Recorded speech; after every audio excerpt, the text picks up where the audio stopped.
ಭಾಗ್ಯ ಯೋಜನೆ 24 ಜಿಲ್ಲೆ 106 ತಾಲೂಕುಗಳಲ್ಲಿ 16,062 ಕೃಷಿ ಹೊಂಡ ನಿರ್ಮಾಣ. ಕೃಷಿ ಹೊಂಡಕ್ಕೆ 90% ಸಹಾಯಧನ, ತಂತಿ ಬೇಲಿಗಾಗಿ 70% ಸಹಾಯಧನ, ಪಂಪ್ ಸೆಟ್ಗೆ 30,000 ರೂಪಾಯಿ ಸಿಗುತ್ತೆ. ಯಾರು ಈ ಯೋಜನೆ ಸದುಪಯೋಗ ಪಡ್ಕೊಳ್ಬಹುದು? ಅಪ್ಲೈ ಮಾಡೋದು ಹೇಗೆ? ಏನೆಲ್ಲ ಡಾಕ್ಯುಮೆಂಟ್ಸ್ ಬೇಕು?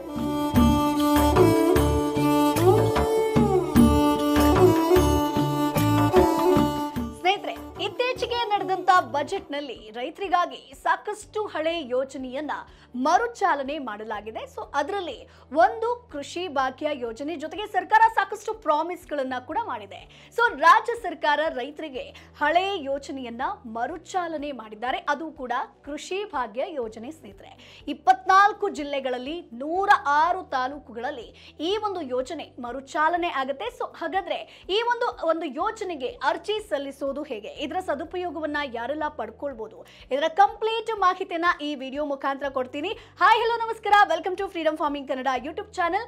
ನಾನು ಚೈತ್ರ. ನೀವೇನು ನಮ್ಮ ಚಾನೆಲ್ ಅನ್ನ ಸಬ್ಸ್ಕ್ರೈಬ್ ಮಾಡಿಲ್ಲ ಅಂದ್ರೆ ಈಗಲೇ ಸಬ್ಸ್ಕ್ರೈಬ್ ಮಾಡಿ, ಹಾಗೆ ಬೆಲ್ ಬಟನ್ ಅನ್ನ ಪ್ರೆಸ್ ಮಾಡೋದನ್ನ ಮರಿಬೇಡಿ.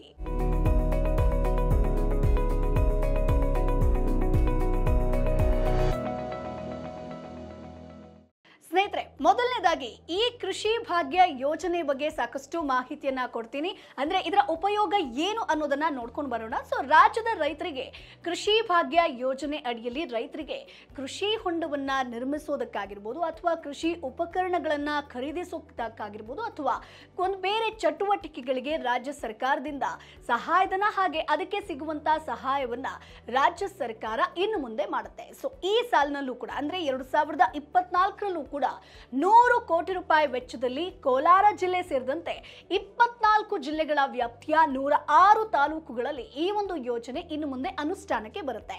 ಸೊ 106 ತಾಲೂಕುಗಳಲ್ಲಿ ನಾವು ನೋಡೋದಾದ್ರೆ 16,062 ಕೃಷಿ ಹೊಂಡ ನಿರ್ಮಾಣ ಮಾಡಬೇಕು ಅನ್ನುವಂತ ಗುರಿ ಹೊಂದಿದೆ. ಸೊ ಕ್ಷೇತ್ರ ಬದು ನಿರ್ಮಾಣ ಆಗಿರ್ಬೋದು, ನೀರು ಇಂಗದಂತೆ ತಡೆಯುವುದಕ್ಕೆ ಪಾಲಿಥೀನ್ ಹೊದಿಕೆ ಅಳವಡಿಕೆ ಆಗಿರ್ಬೋದು, ಇವೆಲ್ಲದರ ಬಗ್ಗೆ ಒಂದು ಸರ್ಕಾರ ನೋಡ್ಕೊಂಡಿದೆ. ಸೊ ಹಾಗಾದ್ರೆ ಸಹಾಯಧನದ ಬಗ್ಗೆ ನಾವು ನೋಡೋದಾದ್ರೆ ಕೃಷಿ ಭಾಗ್ಯ ಯೋಜನೆ ಅಡಿಯಲ್ಲಿ ಬರುವಂತಹ ರೈತರಿಗೆ 90% ನಷ್ಟು ಸಹಾಯಧನ ಸಿಗುತ್ತೆ. ಸ್ನೇಹಿತರೆ, ಅದು ಹೇಗಂತಂದ್ರೆ ಕೃಷಿ ಹೊಂಡ ನಿರ್ಮಿಸೋದಕ್ಕೆ ಬೇಕಾಗುವಂತ ಉಪಕರಣಗಳಿಗೆ ಈ ರೀತಿಯಾಗಿ ಸಹಾಯ ಮಾಡುತ್ತೆ. ಅಂದ್ರೆ 90% ಸಹಾಯಧನ ಈ ಮೂಲಕ ಸಿಗುತ್ತೆ. ಹಾಗಾಗಿ ಸ್ನೇಹಿತರೆ, ಕೃಷಿ ಹೊಂಡ ನಿರ್ಮಿಸಿದ ನಂತರ ಕೃಷಿ ಹೊಂಡದ ಸುತ್ತಲೂ ತಂತಿ ಬೇಲಿಯನ್ನ ನಾವು ಅಳವಡಿಸಬೇಕಾಗತ್ತೆ. ಸೊ ಇದಕ್ಕೋಸ್ಕರ 70% ಸಹಾಯಧನ ಸಿಗುತ್ತೆ. ಇನ್ನು ಸ್ನೇಹಿತರೆ, ಕೃಷಿ ಹೊಂಡ ಅಂತ ಬಂದ್ರೆ ಪಾಲಿಥೀನ್ ಹೊದಿಕೆ ಬೇಕೇ ಬೇಕಾಗುತ್ತೆ. ಸೊ ಪಾಲಿಥೀನ್ ಹೊದಿಕೆಗೆ ಸರ್ಕಾರ ನೇರವಾಗಿ ಆಯಾ ಸಂಸ್ಥೆಗೆ ಪಾವತಿ ಮಾಡುತ್ತೆ. ಅಂದ್ರೆ ನೀವು ಎಲ್ಲಿ ಪರ್ಚೇಸ್ ಮಾಡ್ತಿರೋ ಆಯಾ ಸಂಸ್ಥೆಗೆ ಹಣ ಪಾವತಿ ಆಗುತ್ತೆ. ಇನ್ನು ಕೃಷಿ ಹೊಂಡದಲ್ಲಿನ ನೀರು ಭೂಮಿಗೆ ಉಣಿಸೋದಕ್ಕೆ ಒಂದು ಪಂಪ್ ಸೆಟ್ ನಮಗೆ ಬೇಕಾಗುತ್ತೆ. ಸೊ ಇದು ಡೀಸೆಲ್ ಪಂಪ್ ಸೆಟ್ ಆಗಿರ್ಲಿ, ಅಥವಾ ಪೆಟ್ರೋಲ್ ಪಂಪ್ ಸೆಟ್ ಆಗಿರ್ಲಿ, ಅಥವಾ ಸೋಲಾರ್ ಪಂಪ್ ಸೆಟ್ ಆಗಿರ್ಲಿ, ಯಾವುದಾದ್ರೂ ಸರಿ ಒಂದು ಪಂಪ್ ಸೆಟ್ಗೆ ನಿಮಗೆ 30,000 ರೂಪಾಯಿ ಸಿಗುತ್ತೆ. ಸ್ನೇಹಿತರೆ, ಸೊ ಸ್ನೇಹಿತರೆ, ಸಹಾಯಧನದ ಬಗ್ಗೆ ಹೇಳಿದೆ. ಹಾಗಾದ್ರೆ ಇದನ್ನ ಯಾರೆಲ್ಲ ಒಂದು ಅರ್ಜಿಯನ್ನ ಸಲ್ಲಿಸಬಹುದು, ಯಾರು ಸದುಪಯೋಗ ಪಡ್ಕೊಳ್ಬಹುದು ಅಂತ ನೋಡೋದಾದ್ರೆ, ಕೃಷಿ ಭಾಗ್ಯ ಯೋಜನೆಯನ್ನ ಸವಲತ್ತನ್ನ ನೀವು ಪಡಿಬೇಕು ಅಂತಂದ್ರೆ ಮೊದಲನೇದಾಗಿ ಅರ್ಜಿಯನ್ನ ಹಾಕಬೇಕಾಗತ್ತೆ. ಸೊ ಕೃಷಿ ಭಾಗ್ಯ ಯೋಜನೆ ಅಡಿಯಲ್ಲಿ ಸವಲತ್ತು ಪಡೆದಿರುವಂತಹ ರೈತರು, ಅಂದ್ರೆ ಈಗಾಗಲೇ ಸವಲತ್ತನ್ನ ಪಡೆದಿರುವಂತಹ ರೈತರಾಗಿರ್ಬೋದು, ನರೇಗಾ ಯೋಜನೆ ಅಡಿಯಲ್ಲಿ ಸವಲತ್ತನ್ನ ಪಡೆದಿರುವ ರೈತರನ್ನ ಹೊರತುಪಡಿಸಿ ಉಳಿದ ಎಲ್ಲಾ ರೈತರು ಈ ಒಂದು ಯೋಜನೆಯ ಸದುಪಯೋಗವನ್ನ ಪಡ್ಕೊಳ್ಬಹುದು. ಸೊ ಆಯಾ ತಾಲೂಕಿನ ಸಹಾಯಕ ಕೃಷಿ ನಿರ್ದೇಶಕರ ಕಚೇರಿ ಆಗಿರಬಹುದು, ಹೋಬಳಿ ಮಟ್ಟದ ರೈತ ಸಂಪರ್ಕ ಕೇಂದ್ರಗಳ ಕೃಷಿ ಇಲಾಖೆ ಅಧಿಕಾರಿಗಳನ್ನ ನೀವು ಕಾಂಟ್ಯಾಕ್ಟ್ ಮಾಡಿ ಯೋಜನೆಯ ಪೂರ್ಣ ಮಾಹಿತಿಯನ್ನ ನೀವು ಪಡ್ಕೊಂಡು ಅರ್ಜಿಯನ್ನ ಸಲ್ಲಿಸಬಹುದು. ಸ್ನೇಹಿತರೆ, ಅಂದ್ರೆ ಡೈರೆಕ್ಟ್ ಆಗಿ ನೀವು ಅಲ್ಲೇ ಅರ್ಜಿಯನ್ನ ಕೊಡಬೇಕಾಗುತ್ತೆ, ಅಥವಾ ಸ್ನೇಹಿತರೆ ನೀವು ನೇರವಾಗಿ ಆನ್ಲೈನ್ ನಲ್ಲಿ ಅರ್ಜಿ ಸಲ್ಲಿಸಬಹುದು. ಈ ರೀತಿಯಾಗಿದೆ ಅದರ ಲಿಂಕ್, ಜೊತೆಗೆ ನಾನು ಡಿಸ್ಕ್ರಿಪ್ಷನ್ ಅಲ್ಲೂ ಕೂಡ ಹಾಕಿರ್ತೀನಿ. ಸೊ ಅಲ್ಲಿ ನೀವು ಅರ್ಜಿ ಸಲ್ಲಿಸುವಾಗ ಅಗತ್ಯವಿರುವಂತಹ ದಾಖಲೆಗಳನ್ನ ನೀವು ಅಪ್ಲೋಡ್ ಮಾಡಬೇಕಾಗುತ್ತೆ. ಬಟ್ ಈಗ ಯಾವುದೇ ಒಂದು ಅರ್ಜಿಯನ್ನ ಆಹ್ವಾನಿಸಲಾಗ್ತಾ ಇಲ್ಲ, ಇನ್ನು ಮುಂದೆ ಅದು ಇಂಪ್ಲಿಮೆಂಟ್ ಆಗಬೇಕು.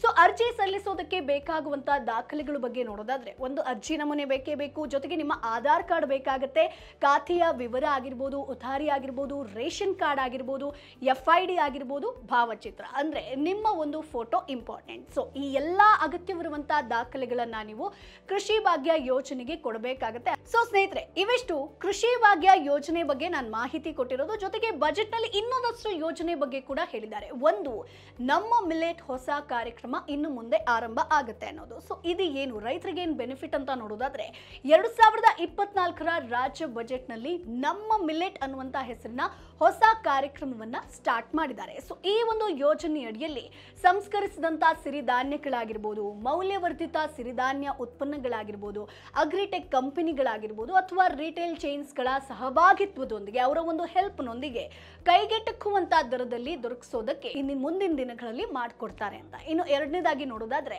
ಕಣ್ಮರೆ ಆಗ್ತಿರುವಂತಹ ಹಾಗೆ ನಶಿಸಿ ಹೋಗ್ತಿರುವಂತ ಸ್ಥಳೀಯ ಬೆಳೆಗಳ ತಳಿಗಳನ್ನ ನಾವು ಕಂಪ್ಲೀಟ್ ಆಗಿ ಸಂಗ್ರಹಿಸಿಡಬೇಕು, ಸಂರಕ್ಷಿಸುವಂತ ಒಂದು ಉದ್ದೇಶದಿಂದ ಒಂದು ಸಮುದಾಯ ಬೀಜ ಬ್ಯಾಂಕ್ ಅನ್ನ ಇನ್ನು ಮುಂದೆ ಸ್ಥಾಪಿಸ್ತೀವಿ ಅನ್ನೋದನ್ನ ಹೇಳಿದ್ದಾರೆ. ಇನ್ನು ರಾಜ್ಯದ ಬರಪೀಡಿತ ಹಾಗೆ ಮಳೆಯಾಶ್ರಿತ ಪ್ರದೇಶಗಳಲ್ಲಿ ಸುಸ್ಥಿರ ಕೃಷಿ ಆಗಿರ್ಬೋದು ಅದನ್ನ ಕಂಪ್ಲೀಟ್ ಆಗಿ ಮಾಡೋದಕ್ಕೆ ಮಣ್ಣು ಹಾಗೆ ನೀರಿನ ಸಂರಕ್ಷಣೆ ಮಾಡಬೇಕು ಅನ್ನುವಂತ ನಿಟ್ಟಿನಲ್ಲಿ ಪ್ರತಿ ವರ್ಷ 1,000ದಂತೆ ಒಟ್ಟು 5,000 ಸಣ್ಣ ಸರೋವರಗಳನ್ನ ನರೇಗಾ ಯೋಜನೆಯಡಿಯಲ್ಲಿ ಇನ್ಮುಂದೆ ನಿರ್ಮಿಸಲಾಗುತ್ತೆ ಅನ್ನೋದನ್ನ ಪ್ರಾಮಿಸ್ ಮಾಡಿದ್ದಾರೆ. ಅಷ್ಟೇ ಅಲ್ಲ, ರೈತ ಸಮೃದ್ಧಿ ಯೋಜನೆ ಸ್ನೇಹಿತರೆ, ಹಂಗಂದ್ರೆ ನೀವು ಏನು ಅಂತ ಕೇಳ್ಬೋದು.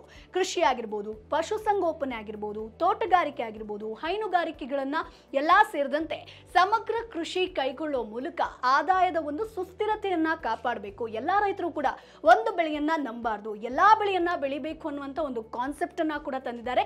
ಸೊ ಮಣ್ಣಿನ ಗುಣ ಆಗಿರ್ಬೋದು, ಮಾರುಕಟ್ಟೆ ಬೇಡಿಕೆಯನ್ನ ಆಧರಿಸಿ ಯಾವ ಬೆಳೆ ಬೆಳಿಬೇಕು ಅಂತ ರೈತರಿಗೆ ಇನ್ ಮುಂದೆ ಸರಿಯಾದ ಒಂದು ಮಾರ್ಗದರ್ಶನ ಕೊಡಬೇಕು ಅನ್ನೋದನ್ನ ಕೂಡ ಪ್ಲಾನ್ ಮಾಡಿದ್ದಾರೆ. ಜೊತೆಗೆ ಮಣ್ಣು ಪರೀಕ್ಷೆ ಆಗಿರ್ಬೋದು, ಗುಣಮಟ್ಟದ ಕುರಿತು ಮಾಹಿತಿ ನೀಡಬೇಕು. ಯಾಕಂದ್ರೆ ಸಾಕಷ್ಟು ರೈತರಿಗೆ ಮಾಹಿತಿ ಕೊರತೆ ಇದೆ. ಸೊ ಹೊಸ ಕೃಷಿ ಪದ್ಧತಿ ಆಗಿರ್ಬೋದು, ತಂತ್ರಜ್ಞಾನಗಳ ಕುರಿತು ರೈತರಿಗೆ ಅರಿವನ್ನ ಮೂಡಿಸಬೇಕು, ಅವರಿಗೆ ಒಂದು ಸಪೋರ್ಟ್ ಮಾಡಬೇಕು ಅಂತ ಸರ್ಕಾರ ಒಂದು ಪ್ರಿಪೇರ್ ಮಾಡ್ಕೊಳ್ತಾ ಇದೆ.